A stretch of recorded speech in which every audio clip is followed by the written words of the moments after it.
નમસ્કાર મિત્રો, સ્વાગત છે તમારું અમારી યુટ્યુબ ચેનલ સિદ્ધેશ્વરી ડિજિટલમાં. તો મિત્રો, આજે આપણે વાત કરવાના છીએ શ્રી ગોબર ગણેશજી ના ઇતિહાસ વિશે, જે માઉન્ટ આબુ ખાતે આવેલું છે.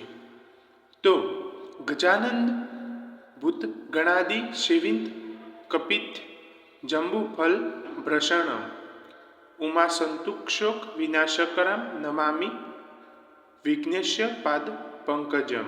આનો અર્થ એમ થાય છે કે હે ગજાનંદના માથાવાળા, બધા ગણો દ્વારા પૂજિત અને કૈત એક પ્રકારનું ફર અને જાંબુ ખાનારા, શોકનો વિનાશ કરવાવાળા પાર્વતી પુત્ર વિઘ્નેશ્વર ગણપતિ, હું આપના ચરણો કમરોમાં નમન કરું છું. વક્રતુંડ મહાકાય સૂર્ય કોટિ સમપ્રભ નિર્વિઘ્નમ કુરુભે દેવ કાર્યેષુ સર્વદા. ભગવાન શ્રી ગણેશ વિશે તો લગભગ બધાને ખબર છે, પણ એનો ઉલ્લેખ ક્યાં અને કેવી રીતે થયો છે એની જ કદાચ કોઈને ખબર નથી. જો કે હજી મુશ્ક રાજની વાત અને ભગવાન શ્રી ગણેશજીએ અમુક રાક્ષસોનો વધ કેવી રીતે કર્યો એની વાત બીજા કોઈક ગણેશજી મંદિર વખતે વાત. ભગવાન શ્રી ગણેશ એ ભગવાન શિવ અને માતા પાર્વતીના સૌથી નાના પુત્ર હતા. મોટા પુત્રનું નામ ભગવાન કાર્તિકેય છે, જેમને દક્ષિણ ભારતમાં ભગવાન મુરુગન કહેવાય છે, જેમનું વાહન મયુર મોર છે. ભગવાન ગણેશજી પર ઘણી ફિલ્મો અને ઘણી સિરિયલો આવી ગઈ. એમાં એમના જન્મ લઈને એમને કર્યો અને એમનું સમગ્ર જીવન આવરી લેવાયું છે. પણ એ બધાના એક વાતનું સામ્ય છે કે એમનો જન્મ કૈલાસ પર્વત પર, જ્યાં ભગવાન શંકર પોતાનું ગૃહસ્થ જીવન વિતાવતા હતા, ત્યાં થયો હતો. જ્યારે પૌરાણિક કથાઓના ઉલ્લેખ અનુસાર એમનો જન્મ માઉન્ટ આબુમાં થયો હતો. જન્મ સ્થળ આજે પૂજનીય જ છે. દરેક ભગવાન પણ એ ક્યાં સ્થિત છે એની જ કોઈને ખબર હોતી નથી. જે છે એ જ સાચું છે એવું આપણે માની લઈએ છીએ. પણ જ્યારે કેટલાક તથ્યો સામે આવે છે, ત્યારે આપણે પણ માનવામાં મજબૂર થઈ જઈએ છીએ. ખરેખર ભગવાન અહીં જ જન્મ્યા હશે, અને ના જન્મ્યા હોય તો પણ એ સ્થાન કે જન્મસ્થાન એ અદ્ભુત અને માન્યતાઓવાળું તો જરૂર હોય છે.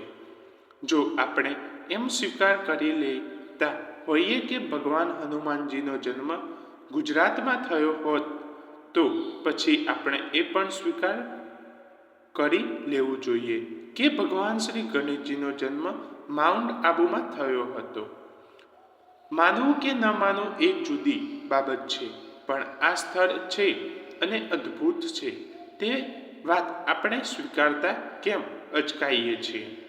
અચકાટ કે ખચવાટથી કઈ ધાર્મિક કથાઓ બદલાઈ જતી નથી. બદલાતું હોય તો એ છે માત્ર એનું અર્થઘટન. અને માણસની એક ખાસિયત એ પણ છે કે એ પોતાના મનગમતું અર્થઘટન કરે છે. એમાં કેટલીક વાર નવા અર્થો અને નવું સત્ય પણ બહાર આવતું હોય છે, જે કદાચ આસ્થા અને શ્રદ્ધા વધારનારું પણ બને, જે એક સારી બાબત ગણાય. આમાં પૌરાણિક કથાઓની સાથે લોકવાયકાઓ અને કિંવદંતીઓ પણ અગત્યનો ભાગ ભજવતી હોય છે. ભગવાન શ્રી ગણેશની મૂર્તિની પથ્થરની, માટીની કે ઈંટોની કે માટી પર સિંદૂર લગાવેલી હોય છે.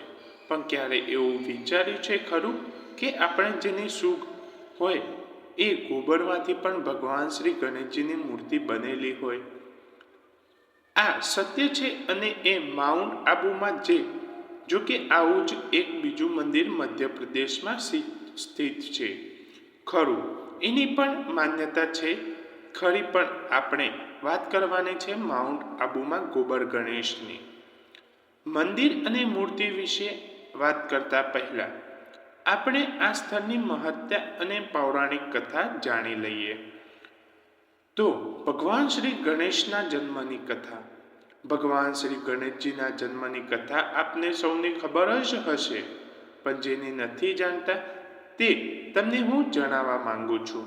સર્વપ્રથમ પૂજનીય ભગવાન શ્રી ગણેશજીનો જન્મ માઉન્ટ આબુમાં થયો હતો અને માતા પાર્વતીએ અર્બુદ પર્વતના ઈશાન ખૂણામાં શિખર પર બેસીને પુત્રની કામના અર્થે પુણ્યક નામનું વ્રત રાખ્યું હતું.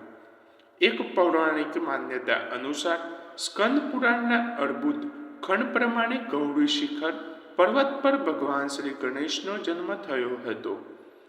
ગૌરી શિખર એટલે કે અર્બુદ પર્વત અને ભગવાન શ્રી ગણેશના જન્મસ્થાન પર બનેલું મંદિર અને એમની નિશાનીઓ આજે પણ મોજૂદ છે.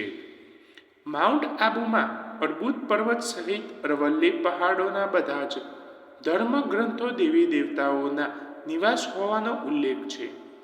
સ્કંદ પુરાણના અર્બુદ ખંડના શ્રી ગણેશજીના પાદુ પાર્વતથી કથા આ પ્રકારે છે. માતા પાર્વતીએ ભગવાન શંકર પાસે પુત્ર પ્રાપ્તિનું વર માંગ્યું. ભગવાન શંકરે માતા પાર્વતીને પુણ્યક નામનું વ્રત કરવાનું કહ્યું. એના પછીથી એમણે પુત્ર પ્રાપ્તિનું વરદાન ભગવાન શંકર દ્વારા મળ્યું. એના પછીથી જ ભગવાન ગણેશજીનો જન્મ ગોબરથી થયો. લગભગ 200 વર્ષ પહેલા એક બહુ જ જાણીતા સંત રામદાસે પણ આબુ કલ્પમાં લખ્યું કે મહાવિનાયકોનો જન્મ ગૌરી શિખર પર પશ્ચિમ દિશામાં થયો હતો. ભગવાન ગણપતિ સમગ્ર અબરુ દાંચલમાં વિરાજે છે અને જે પણ એમની પાસે જે કંઈ પણ માંગે છે એ એમની ઈચ્છાઓ પૂરી કરે છે. માઉન્ટ આબુમાં ગણપતિ ગૌરી શિખર પુરાણોમાં માં પાર્વતીના નિવાસસ્થાનના રૂપમાં વર્ણિત છે. એ અનુસાર જ પ્રારંભમાં આ સ્થાનનું નામ અર્બુદા દાંચલ હતું.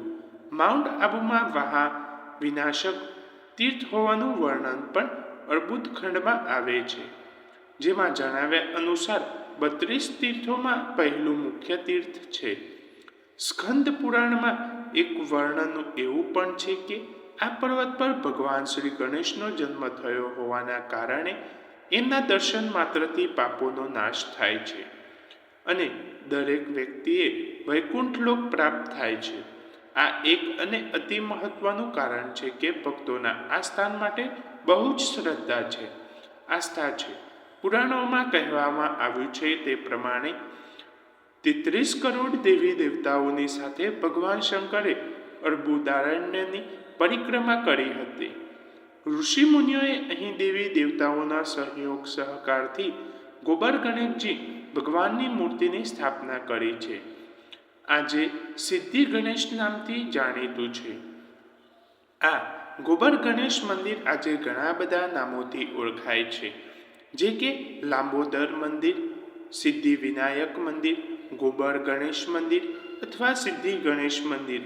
અહીંયા આજે પણ ગોબર ગણેશ ભગવાનની આ પ્રતિમા ભવ્ય રૂપમાં બિરાજમાન છે. માઉન્ટ આબુમાં સ્થિત આ ભગવાન શ્રી ગણેશજીની ગોબર ગણેશ પ્રતિમા આજે દુનિયાભરમાં મશહૂર છે. જો કે એમ કહેવું ઉચિત નથી જ કે આ મૂર્તિ દુનિયામાં એક અને માત્ર એક એવી મૂર્તિ છે કે જે ગોબરમાંથી બનેલી હોય.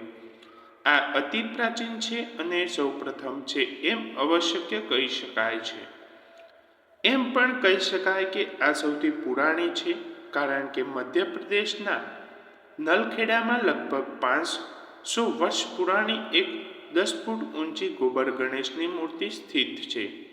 જ્યારે અતિ પ્રખ્યાત એવા મધ્યપ્રદેશના મહેશ્વરમાં પણ એક બહુ ઊંચી ગોબર ગણેશની મૂર્તિ જે આશરે 900 વર્ષ પુરાણી છે. આનું મહત્વ અને માનતા વધારે છે તો એ વાતનો તો છેદ ઉડી જાય છે કે એક અને માત્ર એક એવી મૂર્તિ છે કે જે ગોબરમાંથી બનેલી હોય. કદાચ બીજે પણ હશે જેની આપણે ખબર પણ નહીં હોય, પણ લાગતું નથી કે એવી કોઈ મૂર્તિ બીજી પણ હોય. અહીં અતિ પ્રાચીન મૂર્તિ માટે લોકોમાં એવી માન્યતા પ્રવર્તમાન છે કે જે પણ કંઈ માંગવામાં આવે છે ભગવાન ગણપતિજી એમની બધી જ ઈચ્છાઓ પૂરી કરે છે. જો કે આવું તો ઘણે બધે સ્થળે પણ અને ઘણા બધા ભગવાનના મંદિરોમાં થતું જ હોય છે. પણ એ ઈચ્છાઓ પૂરી કરે છે.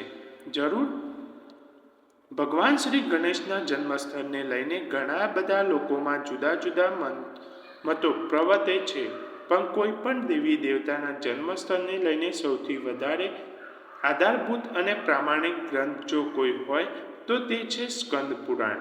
સ્કંદ પુરાણમાં એ વાતોનો ઉલ્લેખ 7 વખત થયો છે કે ભગવાન શ્રી ગણેશજીનો જન્મ અર્બુદાચલમાં થયો હતો. ગોબર ગણેશ મંદિર. આ મંદિર આમ તો નાનકડું જ છે, પણ થોડું ઊંચું છે. માઉન્ટ આબુમાં આ ભગવાન ગોબર ગણેશજીની પ્રતિમા દુનિયાભરમાં મશહૂર છે. આ પ્રતિમા લગભગ 45,000 વર્ષ પુરાણી છે. એક નાનકડું જ મંદિર છે. ભગવાન શ્રી ગણેશજીની મૂર્તિ નાનકડી પણ અતિ સુંદર છે. આજુબાજુ કોઈ જ પરિસર નથી, સીધું જ એક મંદિર છે જેમાં પૂજારી બેઠા હોય છે. આ મંદિર પથ્થરોનું બનેલું છે. ગર્ભગૃહ સંભેગ મરમરનું બનેલું છે. શિલ્પ સ્થાપત્યો તો અહીં કોઈ જ નહીં, માત્ર સીધે સાદું મંદિર છે. આ મંદિર આજે પણ જેને માઉન્ટ આબુમાં ઊંચામાં ઊંચું શિખર ગુરુ શિખર કહીએ છીએ તે આ ગુરુ શિખર હતું અને આ મંદિર ત્યાં જ સ્થિત છે. ભગવાન ગણેશજીની પ્રતિમા અહીંયા બાલરૂપમાં બિરાજમાન છે. મૂર્તિ નાની અને જમણી સૂંઢવાળી છે, પણ મૂર્તિ છે ખરેખર સુંદર, જાતોજાત રહીને અને દર્શન કરતા જ રહીએ એવી છે. ભગવાન શ્રી ગણેશજીના દર્શન કરવા માટે લગભગ 200 પગથિયાં ચઢવા પડે છે, કારણ કે આ મંદિર પહાડ પર સ્થિત છે. આ મંદિર 11 સ્તંભોવાળી છતથી સુશોભિત થયેલું છે. દેખાવમાં આ મંદિર અન્ય મંદિર જેવું જ લાગે છે. એ પહેલી નજરે તો થોડું પુરાણું હોઈ શકે, એનો સહેજ અંદાજ લગાવી શકાય. 200 પગથિયાં ચઢો એટલે આજુબાજુ લોકેશન સારું જ હોય. આ મંદિરમાં જમણી બાજુ એક મોટું ઝાડ છે અને ડાબી બાજુ એક મોટો ખડક છે, જે મંદિરની શોભા વધારનારો છે. આ સ્થાનેથી માઉન્ટ આબુ નગરનું સુંદર વિહંગાવલોકન થઈ શકે છે. મંદિરમાં લોકોની ખૂબ જ અવરજવર હોય છે, કારણ કે આ મંદિર એ પ્રાચીન અને વિશિષ્ટ ભાત પાડનારું છે. અહીં ભક્તોનું એવું માનવું છે કે ભગવાનની આ મૂર્તિના દર્શન કરવાથી એક અલૌકિક અહેસાસ થાય છે. આ મંદિર વિશે ઘણી માન્યતાઓ પ્રવર્તમાન છે. એવી માન્યતા છે કે ભગવાનના દરબારમાં આવીને જે કંઈ પણ માંગવામાં આવે છે તો ભગવાન શ્રી ગણેશજી ભક્તની મુરાદ જરૂર પૂરી કરે છે. એટલા જ માટે ભગવાન શ્રી ગણેશજીને વિઘ્નહર્તા કહેવામાં આવે છે. જોકે એવું તો લગભગ બધે જ બનતું હોય છે, પણ અહીં એની વાત જ ન્યારી છે, કારણ કે આ મૂર્તિના દર્શન માત્રથી જ શ્રદ્ધાળુઓના બધા જ કષ્ટો દૂર થઈ જાય છે અને એ વ્યક્તિ ભયમાં બંધનોમાંથી મુક્ત થઈને મોક્ષ પ્રાપ્ત કરે છે. ભક્તોએ ભગવાન ગણપતિના મંદિર 3 પરિક્રમા કરવી જોઈએ. ભક્ત જ્યારે સાચા મનથી ભગવાનને પૂજતો હોય તો ભગવાન એની સારી મનોકામના પૂર્ણ કરી દે છે. એની બધી જ ચિંતાઓ હળી લેતા હોય છે. ભગવાન શ્રી ગણેશને દુર્વા અને મોદક બહુ જ પ્રિય છે. ભગવાન શ્રી ગણેશજીને તુલસી પત્રો નથી ચડાવાતા, પણ દુર્વા વગર ભગવાન શ્રી ગણેશજીની પૂજા અધૂરી જ ગણાય.